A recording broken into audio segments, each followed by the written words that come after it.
apa namanya, kuku bang agak begitu. Nah ini guys, ini kalau yang asli ini bukanya gampang guys, ini seret gitu tuh.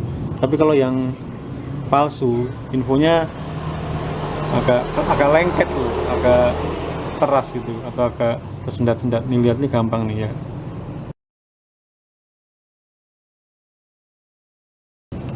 Pagi guys dengan Bang Bud nekat guys, Bang Bud habis beli oli nih, oli Yamaluk untuk motor bebek di sini ya, motor bebek. Ini biasanya ada beberapa tipe nih yang Bang Bud tahu ya. Ada yang tipe Matic, tapi biasanya ada tulisannya Matic gitu. Tapi di gambar pun akan kelihatan kalau itu motor Matic atau bukan gitu. Nah ini juga ada yang motor sport, kemudian ada juga yang super Matic. Nah ini peruntukannya lain-lain.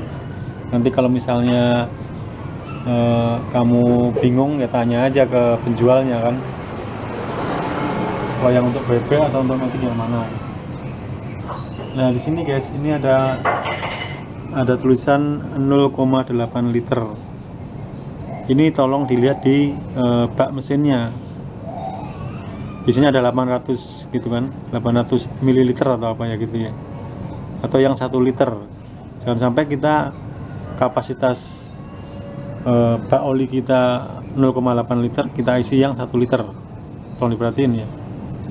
Itu. Kemudian ini ada for motorcycle 20W-40. Ini masalah kekentalannya ya. Tapi for motorcycle ini untuk sepeda motor. Baliknya guys, ini spesifikasinya ya. Coba kamu mundur dikit biar kena semua ini. Spesifikasinya. Nah, ini penting nih. MA ini. Ini MA ini untuk motor bebek. Kalau untuk motor Matic ini MB. Ya. Ini hubungannya dengan apa? Saya lupa ingat ya. Kalau nggak sistem koplingnya apa ya. Jadi gini guys, si oli motor BB ini dengan oli motor Matic beda. Bedanya yang paling signifikan adalah motor BB itu koplingnya sistem basah ya. Jadi oli itu mencelup kopling ya. Jadi dia sebagai pelumas kopling juga. Kalau motor Matic koplingnya itu adalah puli ya. Puli yang di belakang itu kan ada sistem apa namanya, perkoplingannya ya. Dia ada di situ, ada seperti kampas gandanya itu di situ gitu ya. Itu hubungannya dengan puli, dan dia kalau ada putaran gitu kan dia ngembang gitu. Nah itu bukan sistem yang sama dengan motor bebek, itu sistem kering.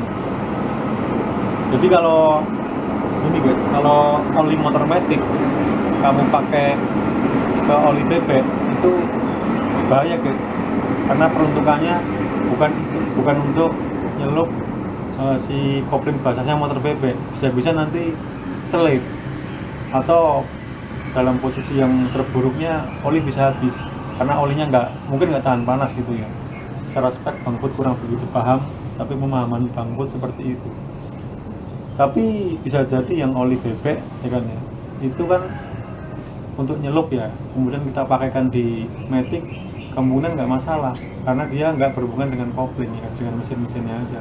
Hanya mungkin kekentalannya beda ya kan ya. Apakah cocok atau tidak, nah nanti coba aja trial error.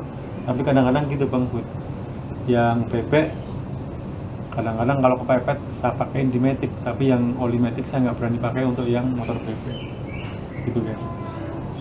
Ini guys, di sini ada skalanya ya, skala 200, 400, 600, ini 800. Nah kalau kamu habis ganti oli kan oli tapnya kamu taruh di tampungan tuh, begitu selesai coba kamu tuang kemari tempat ini yang udah kosong kan, coba cek masih ada sisa berapa.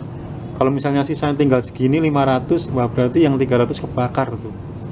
Kamu harus hati-hati, potensinya jadi oli makin bisa menyusut dan akhirnya kering. Seharusnya oli yang bagus itu ketika ganti oli nggak jauh dari 800 ya, mungkin di sini atau jelek-jeleknya di sini masih mampu lah gitu ya, gitu ya guys ya. Terus ini guys, kata yang sudah ahli, Yamaha ini menerapkan sistem penjagaan kualitas oli originalnya dengan in-mold label, IML istilahnya itu. Jadi pembuatan labelnya itu dibuat pada saat dia membuat si botol ini. Ini pemahaman Bang Put ya, karena in-mold label seperti itu. Artinya label itu nempel ketika botol oli ini dibuat. Nah ini gini guys, ini di sini ada tulisan buka di sini. Buka di sini ya. Ini label casingnya ya, label luar, ini label tempelan ini. Coba kita lihat apakah ketika ini dibuka ada apa gitu. Bang Put juga nggak ngerti. Katanya kalau ini dibuka, kalau asli itu dalamnya ada tulisan atau seperti barcode gitu. Coba kita buka ya di sini ya. Asli atau enggak ini?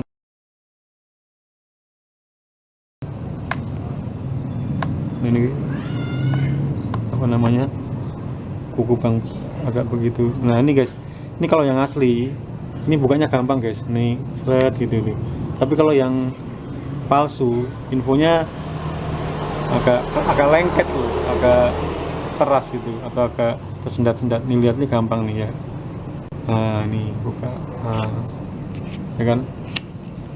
Nah ada tulisan yang jelas begini, terima kasih bla bla bla. Terus di sini ada oli resmi Yamaha. Ini ada barcode-nya. Ini barangkali kalau di-scan keluar ini ya Bang ya. Keluar apa namanya? Mengarah kemana gitu ya.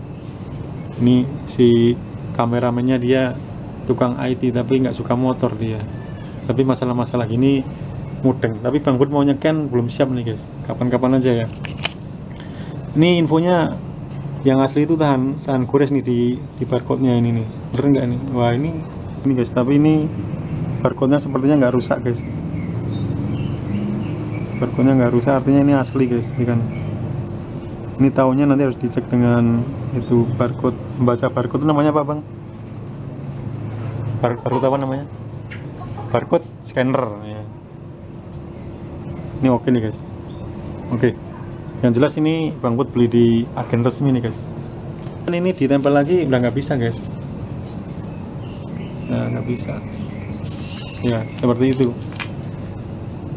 Nah, ya kemudian juga punya juga tutupnya rapi gitu di sininya kalau asli itu ya.